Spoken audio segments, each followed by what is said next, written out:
சங்கரன் கோவிலில் ஊதிய உயர்வு கோரி விசைத்தறி தொழிலாளர்கள் 10வது நாளாக வேலைநிறுத்தத்தில் ஈடுபட்டுள்ள நிலையில் இன்று தொழிலாளர் நலத்துறை ஆணையர், விசைத்தறி உரிமையாளர்கள் மற்றும் தொழிலாளர்கள் நலச்சங்கத்தினர் பங்கேற்றுள்ள முத்தரப்பு பேச்சுவார்த்தை தற்போது நடைபெற்று வருகிறது.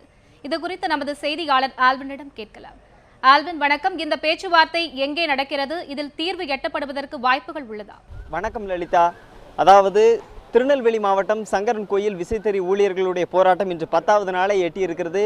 இந்த போராட்டத்தினுடைய காரணமாக, இந்த தொடர் வேலைநிறுத்தத்தினுடைய காரணமாக ஏறத்தாழ 5 கோடிக்கும் அதிகமான வர்த்தகம் என்பது பாதிக்கப்பட்டு இருக்கிறது. இந்த சூழ்நிலையில் இன்று 3வது முறையாக, அதாவது தொழிலாளர் நலத்துறையினுடைய இணை ஆணையர் சரவணனுடைய தலைமையிலும் முத்தரப்பு பேச்சுவார்த்தை என்பது நடைபெற்று வருகிறது. குறிப்பாக இந்த பகுதியில் இருக்கக்கூடிய விசைத்தறி ஊழியர்கள் மற்றும் விசைத்தறியினுடைய உரிமையாளர்கள் ஆகிய 3 பேரும் அடங்கிய அந்த முத்தரப்பு பேச்சுவார்த்தை என்பது தற்போது திருநெல்வேலி தொழிலாளர் நலத்துறை இணை ஆணையாளர் அலுவலகத்திலே தற்போது நடைபெற்று வருகிறது. முதல் கட்ட பேச்சுவார்த்தை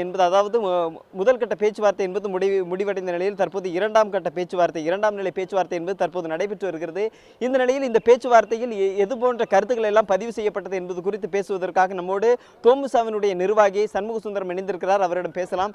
ஐயா வணக்கம். இன்று இந்த பேச்சுவார்த்தையில் எது போன்ற கருத்துக்கள் முன்வைக்கப்பட்டது? உங்களுடைய பிரதான கோரிக்கைகள் அங்கு ஏற்கப்பட்டதா? எது என்ன மாதிரியான கருத்து வைக்கப்பட்டது? கோரிக்கை 80% கூலி உயர்வு, அப்புறம் லீவு சம்பளம் 200 ரூபா கேட்டு கோரிக்கை வச்சுருந்தோம் எங்களுடைய சங்கத்தின் சார்பாக. ஆனால் அதே நேரத்தில் சங்கரங்கோயிலில் ஒரு 4-5 தடவை பேச்சுவார்த்தை நடத்தினோம். அந்த பேச்சுவார்த்தையில் முழு வெற்றி அடையலை. ஒரு 23 பைசா எங்களுடைய சங்கத்தின் சார்பாக கேட்டு அது தோல்வி அடைஞ்சிருச்சு. மீண்டும் இங்கே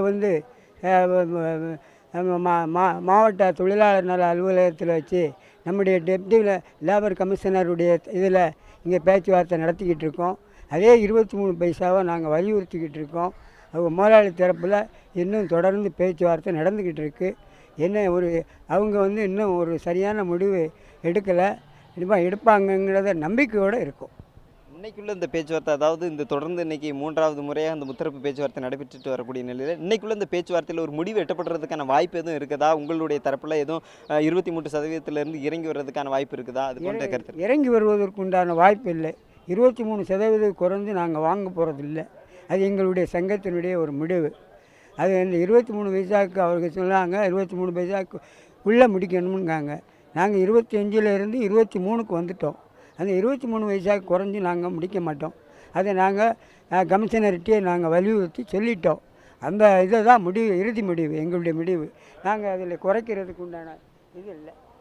நிச்சயமாக அவர் கூறிய கருத்துக்களை கேட்டிருப்போம். அதாவது 23% ஏறத்தாழ 80% ஊதிய உயர்வை வலியுறுத்தி நடைபெற்று வரக்கூடிய இந்த தொடர் வேலைநிறுத்தத்தில் தற்போது தொழிலாளர்களுடைய தரப்பில் 23% இறங்கி வந்துள்ளதாகவும், இதற்கு கீழாக தாங்கள் எதுவும் இறங்கி வருவதற்கான வாய்ப்புகள் இல்லை என்றும், ஆகவே இந்த பேச்சுவார்த்தை இன்றோடு முடிவடைவதற்கான வாய்ப்புகள் அந்த அளவிற்கு இல்லை என்றும் தொழிலாளர்களுடைய தரப்பில் சொல்லப்படுகிறது.